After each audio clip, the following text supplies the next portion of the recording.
So there's something interesting happened today. I had a friend who was doing some research on a project, found some information.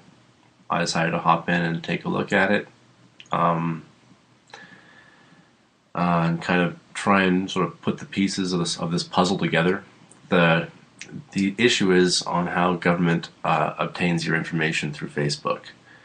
It has basically what happens is appears Facebook is giving the government your information without demanding a warrant first. In recently released official documents, which was a slideshow presentation by the Department of Justice's Computer Crime and Intellectual Property section. A slideshow presentation has been obtained by the Electronic Freedom Foundation, the EFF, through a Freedom of Information Act request. The document details objects such as the growth of social networks, world usage of social networks by region, the most visited websites, and the operation of social networks. The document lists how an operator named LE can obtain data from these sites. These are the options presented. Some info may be public. Use the ECPA, which I'm still unsure what that is, to get info from providers. Undercover operations. This document, the slideshow, details how Facebook is being used in private background checks. The most shocking part of this document mentions a virus or worm vector called Koobface, which it mentions in its overview page about Facebook. Koobface is a virus that affects Facebook users and can cause false messages, sending the recipient to an external video which will require an updated Flash player. Updating the player will cause Koobface to become installed on the target's computer. Once Koobface has infected a PC, it takes users to contaminated sites when they try to use search engines. A variant of the Koobface virus has also attacked MySpace. Koobface was first discovered December 2008. This document is the FOIA request document that was released.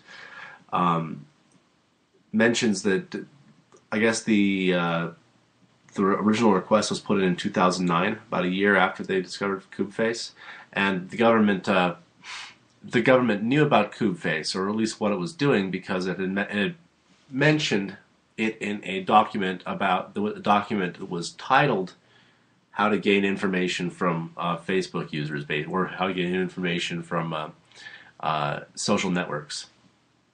So the question is, why would they mention Koobface in a discussion of how to obtain information from social networks? Well, so like I said, it was discovered in January 2008. In 2009, the Department of Justice had made a statement saying, at least acknowledging that it exists out there, at the very least acknowledging that it exists. So December 2008 it was discovered. 2009 they found this, or they had this slideshow in which Koobface was mentioned.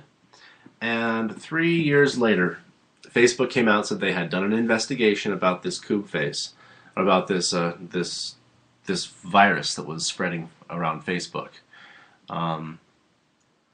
and they named the names of the people who supposedly operated the file, and it was they believe it was 5 hackers from Russia, St. Petersburg specifically, with the following names: Stanislav Avdeyko, Alexander Koltishev, Anton Korotchenko, Roman Koterbach, Svatoslav E. Polichuk. These go by the usernames Floppy, LEDED, Krotreal, Pomuk, PS5, and Psychoman. So it says here that the Koobface gang also used a program called Limbo, which is designed to steal passwords from the computer. It says, excuse me. It says here, furthermore, an image named image 0121.jpg or img underscore 0121.jpg was found within one of the backups of one of these machines, supposedly. The picture is completely unrelated to the function of the Koobface botnet itself, but it may have been placed there by a Koobface gang member. It is basically a series it's a picture of an open computer screen, or several open computers, like side by side, laptops, turned on a desk, and it turns out that it has EXIF data on that. Contained within the photo, it was taken with an Apple iPhone on September 15th, 2009, with a latitude of 59 degrees, 55.66 what is it, inches or something like that. Longitude of, well, you can read it here. This points directly to the center of St. Petersburg, Russia. Since the release of the names, everyone is still free. They had their names released in January.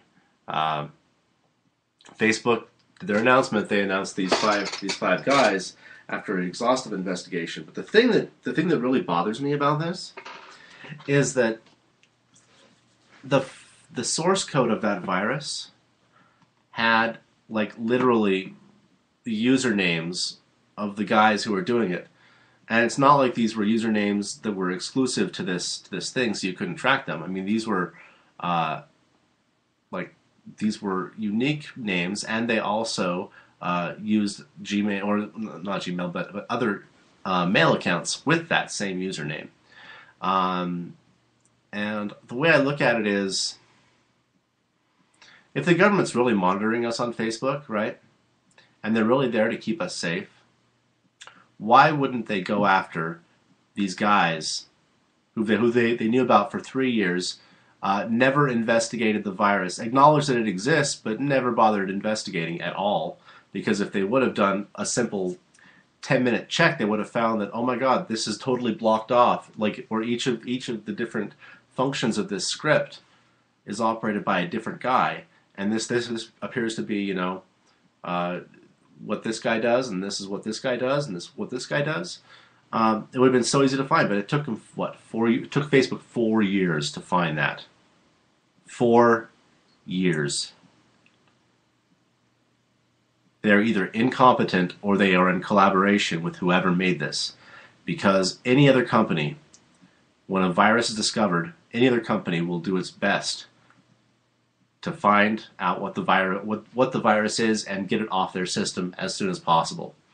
Facebook apparently had made no intention of trying to do that until things started getting a little weird. And in a topic in the Malwarebytes forum, Koobface has continued infecting users as late as February 29th, 2012, indicating Facebook is either powerless or unwilling to stop it in the past 4 years. Any more recent infections are unknown as of at the time of this broadcast. So there you have it. I'm going to I sort of showed you the evidence of. I'm going to provide the links to in the description, but I've sort of presented you the story of Koobface. Right now, these guys are living like kings. They're still on Facebook, right? They're still posting, pictures of them enjoying their time on vacation. A lot of pictures of them walking around with their family in the park.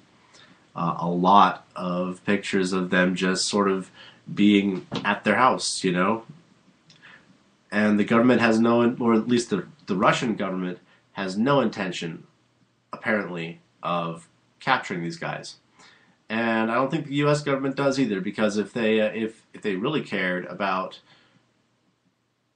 people being protected online, they would stop going after people like me, and they would start going after people like them that stole money from people, like theft. They're living the high life because this is a possibility. This is a possibility of what could have happened. The government could have helped either fund or design Koobface. and use these hackers as the way to implement Koobface. And in exchange for implementing it, the hackers were given basically legal immunity from whatever crimes they'd committed, and they were able to keep all the money they were able to raise. So, and then as soon as the